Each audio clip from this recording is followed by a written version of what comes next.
KP phone చేయటంతో అపూర్వ కొండ దగ్గరికి వస్తుంది. ఇక కేపీ కత్తి తీసుకొని నిన్ను ప్రాణాలు తీసేస్తానే, నిన్ను అస్సలు వదలను అని కేపీ అపూర్వని వెంటపడుతూ ఉంటాడు. అలా అపూర్వ పారిపోతూ ఉంటే కేపీ చిట్ట చివరికి అపూర్వని పట్టుకొని ఇక కత్తితో పొడవబోతూ ఉంటాడు. వద్దు, నన్ను చంపద్దు, నన్ను చంపద్దు అని అపూర్వ వేడుకుంటూ ఉంటుంది. ఈ లోపలే శరత్ చంద్ర తుపాకీ పట్టుకొని అపూర్వ కోసం వెతుక్కుంటూ అక్కడికి వస్తాడు.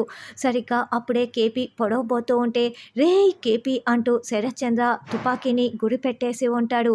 అయితే కేపీ చాలా తెలివిగా ఆ కత్తిని తీసి అపూర్వ పీకపై పెట్టేసి, ఏయ్ శరత్ చంద్ర, నువ్వు అక్కడ గుండు పేల్చావో ఇక్కడ నీ భార్య అపూర్వ ప్రాణాలు గాల్లో కలిసిపోతాయి, పీక కోసేస్తా జాగ్రత్త అని కేపీ అయితే వార్నింగ్ ఇస్తూ ఉంటాడు. దాంతో శరత్ చంద్ర టెన్షన్ పడుతూ, కేపీ వద్దు, నువ్వు నా అపూర్వని ఏమీ చెయ్యొద్దు అని శరత్ చంద్ర వేడుకుంటూ ఉంటాడు.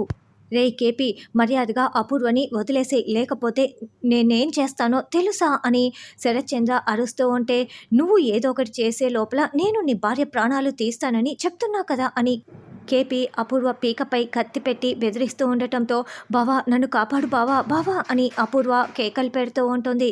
మరి ఇప్పుడు అపూర్వని కిడ్నాప్ చేసి కేపీ తీసుకువెళ్ళిపోతాడా అన్నది రానున్న ఎపిసోడ్లో తెలుసుకుందాం.